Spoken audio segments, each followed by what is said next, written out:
Hi, and welcome back to my channel, Pathways to God and Significance. My name is Michael Venema. Thanks so much for joining in. As you might know, on this channel, what I try and do is present some of the talks that I've given on Sunday mornings at my local church. So I hope you find them helpful. I hope you find this one helpful. And in this one, I look at God's welcome for caregivers. And this is one of 3 or 4 messages, the last one in the series actually, in which I look at caregiving and the people of God, caregiving and God, God being an empathic God, and that sort of cluster of ideas. Well, if you took a walk around the nearest large town where I live here in Nova Scotia, you get out of your vehicles and you'd find yourself crossing streets, walking the sidewalks in Kentville, Nova Scotia, Aberdeen Street, Webster Street, Main Street, past an old, large building called the Cornwallis Inn, coffee shops, the TAN coffee shop, St. James Church, a library, law offices and banks, nice places to be. And on those sidewalks, we would also see people who seem to spend a lot of time outside. Now, in the winter, you can kind of tell who they are because they have more layers of clothing on than I myself usually have. And the reason they're layering up is that they often spend their days and their nights outside. Some will try to keep moving through the day so they can stay warm. And as for the nights, not very long ago, one man told me that he would prefer to spend his entire nights walking rather than stay in a shelter. And I learned of another man this week who, even though it was very cold, does not sleep in a shelter but prefers his tent. So, okay, now many people are doing these kinds of things, but there are also a lot of people that you would find in our walk around the town. We would see places and people who are trying to help people get out of the cold and to find temporary or permanent shelter and to provide food and resources. And as we continued our walk in Kentville, we would see where these people can be found. And by the way, the kind of walk I'm describing, I'm sure, is the kind of walk that anybody could have probably in the area in which you live as well. You'd see these same kinds of things. So you'd walk around, you'd see where the helping places are, where the helping people are. And, over here at church provides a breakfast once a week. Over there, somebody else has converted an unused church space into apartments. It was called the Refuge. I helped with that some years back. There was also a youth center that got its start there. It was called the Portal. If you go down a street called River Street in Kentville, you'll see the Department of Community Services, Chrysalis House, which is a shelter for abused women, and the Kentville Police Station. All in their own ways, helping agencies. A few blocks from there, you'd see mental health services, and we'd find 4 locations of Open Arms, which is the largest of the helping agencies found in the community. Open Arms established by the churches in the area. We'd find offices on a street called Webster Street. We'd find a shelter, warming and resource center. We'd find Tiny Meadows, which is a transitional shelter, which uses some of these things that you can see around different towns and cities these days. They are not quite tents, but they're not full out brick and mortar buildings either. But they're kind of like insulated tents, as far as I can tell. Anyway, I think it's working pretty well. And so you see all these kinds of things, and so. What I'm going to focus on right now is not so much the people who are receiving help from these organizations, but instead I want to focus on people who are providing the care, caregivers. Does God value caregivers? So, 2 biblical stories. One of them is centered on a woman named Tabitha.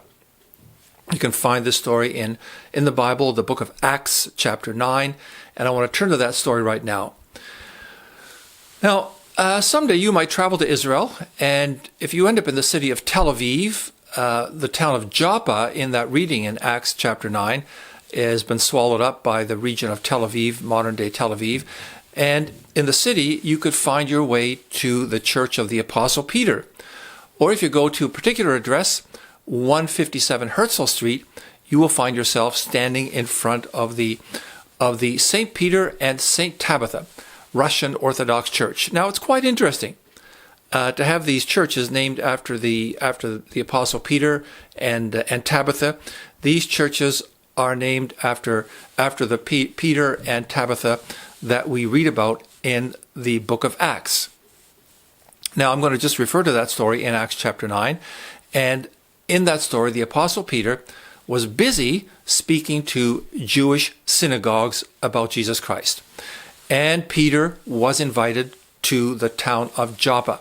Now, the church in Joppa invited him because a woman named Tabitha had died. Hurry up, Peter, and come to us because our beloved Tabitha has died.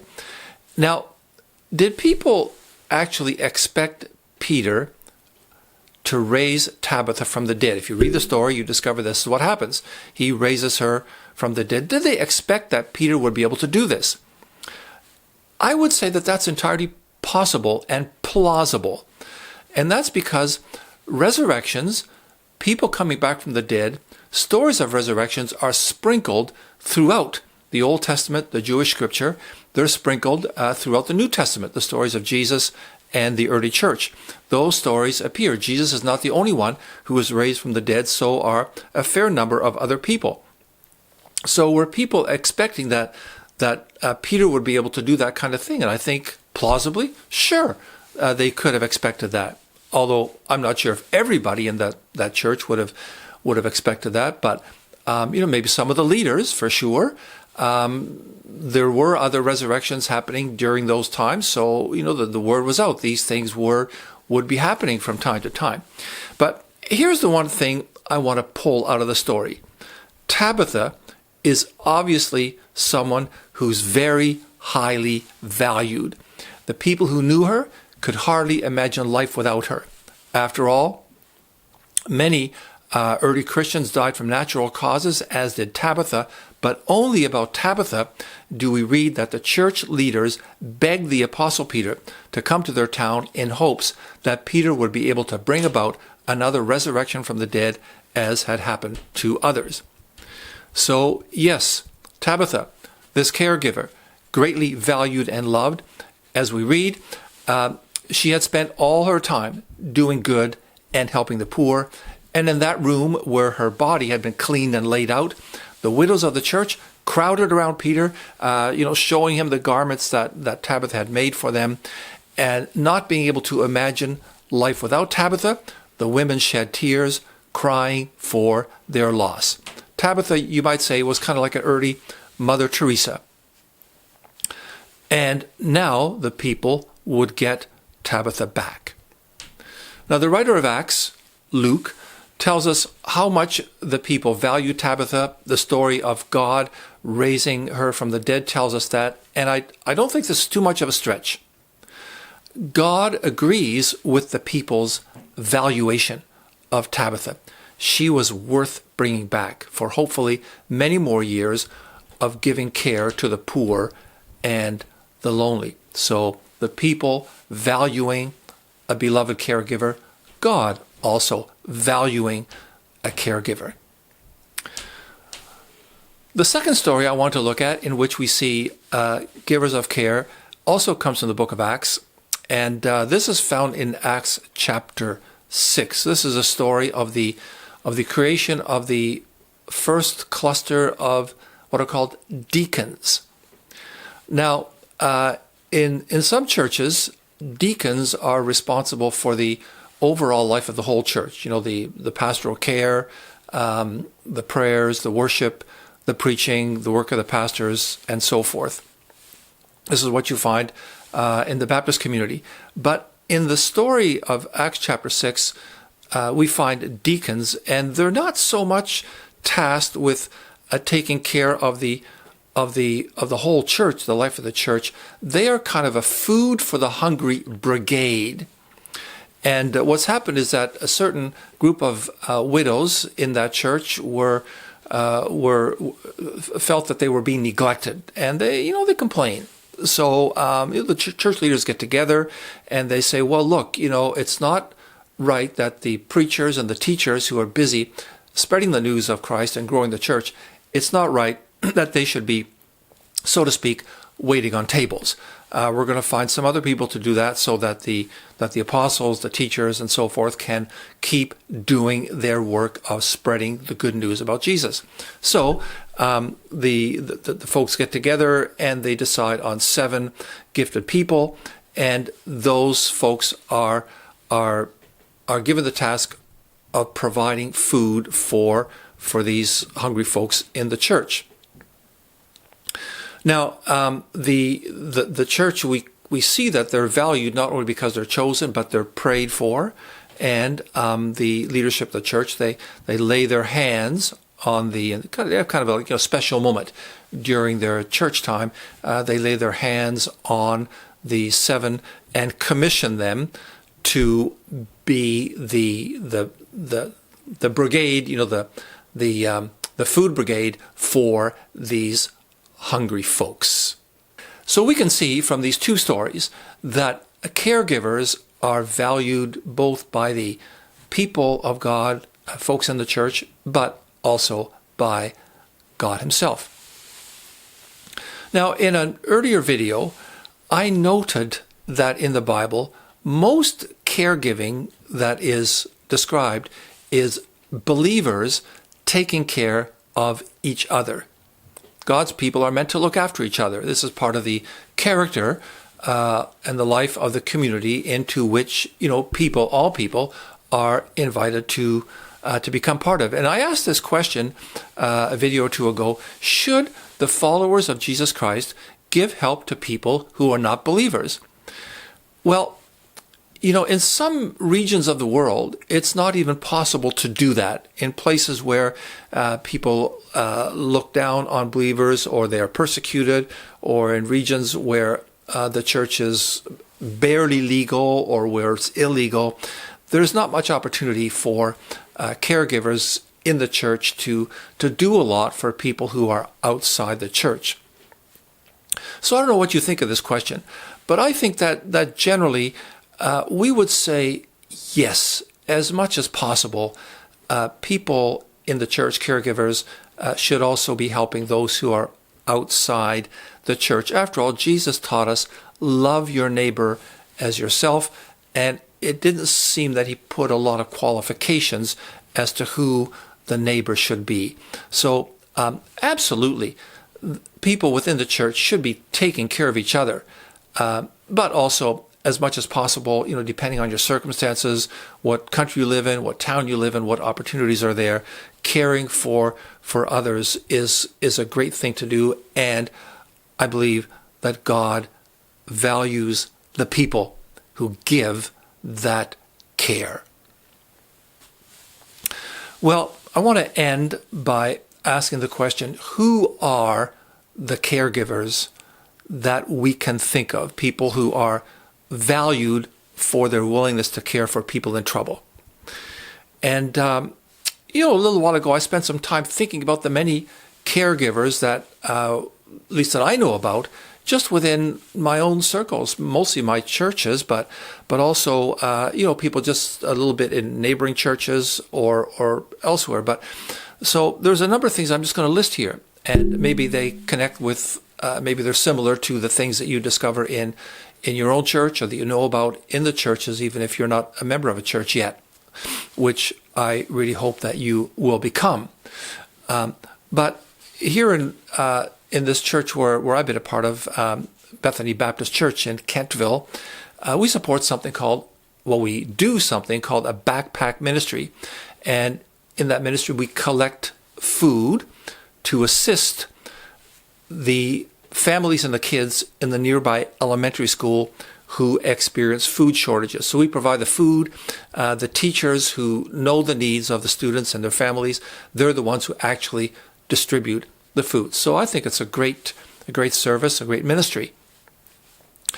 Here in Canada where I live, if you go online or maybe do a search elsewhere, it's easy to find something called the Canadian Food Grains Bank. And this is an organization in which farmers set aside chunks of their own land to grow grain that can be shipped to hungry regions of the world. And the government of Canada, I think, contributes 4 times whatever the farmers are able to produce. So this has resulted in, from my memory, boatloads of grain going to hungry regions. If you go online, you find the motto of this organization: a Christian response to hunger. So, caregivers. Also, I want to think about the many missions organizations, Baptist, Presbyterian, Catholic, Independent, and so on, that are really at work all over the planet. And there are boots on the ground in many countries where people are struggling to overcome poverty and hunger. And these boots on the ground in the African countries, Latin America, also in areas in the more developed parts of the world, whenever there are disasters, natural disasters or otherwise, we discover that the churches very typically send people to be the boots on the ground, giving aid to others. So again, more caregivers. Earlier on, a few minutes ago, I mentioned Open Arms. So, those again there are caregivers. I meet them every week, volunteers. Some of them are paid staff, some of them are volunteers. They find housing and resources for unhoused people who are hungry, living rough and stressed. Also, right here in the towns where I'm at work, the churches support Christian chaplains in what's called the Valley Regional Hospital, and also in Greenwood, in senior care institutions in the Valley, in the province's correctional institutions, there are Christian chaplains hard at work, sharing the love and the strength of Jesus Christ. Also, the churches in my community join together to support something called the Valley Pregnancy Care Center. So that's for women who find themselves pregnant, also for the dads of the unborn, and of course the children who are born to them. All of these are supported by the Valley Pregnancy Care Program. Some of these organizations are known as pro-life, although that's got a bit of a political overtone these days. But wherever you find God's people, you're going to find care for the unborn, because in the church community generally, preborn life is very, very highly valued. So more caregivers. Also, I think of nearby, there's an institution called the Acadia Divinity College, and there students are taught to address the needs in our community, sharing the love of Christ for all persons. Recently, also, I heard at a recent church gathering, we invited somebody called Wayne Tony. He is a leading member of the nearby Indigenous reserve or reservation. Annapolis First Nations is the name of it. And as an Indigenous man and as a Christian believer, he spoke about the need to move beyond the hurt and anger of the residential school survivors and to move beyond that towards prayer, listening, forgiveness, and healing. And then, lastly, I want to think of care for refugees, people who provided care for refugees coming into the immediate area where I live, and depending on where you're viewing this, maybe in your area as well. But it's not conceivable that, at least where I live, that the refugees who've settled here would have succeeded without the churches. I myself have participated with members of other churches to organize and to raise tens of thousands of dollars to bring refugees here and to provide thousands of hours of personal support for them once they arrive. So all these amazing caregivers that we find among the people of God, I would say friends, God welcomes caregivers. He values caregivers. He welcomes caregivers who show his care for all kinds of people in the name of Jesus Christ. With God, there is a warm welcome for you as you care for others, as you give care. God values not only the people who receive care, but he also welcomes you and values you who are givers of care. Well, again, thanks so much for plugging into my Pathways channel this week. God bless you. I hope all goes well, and I'll see you next time. Bye-bye.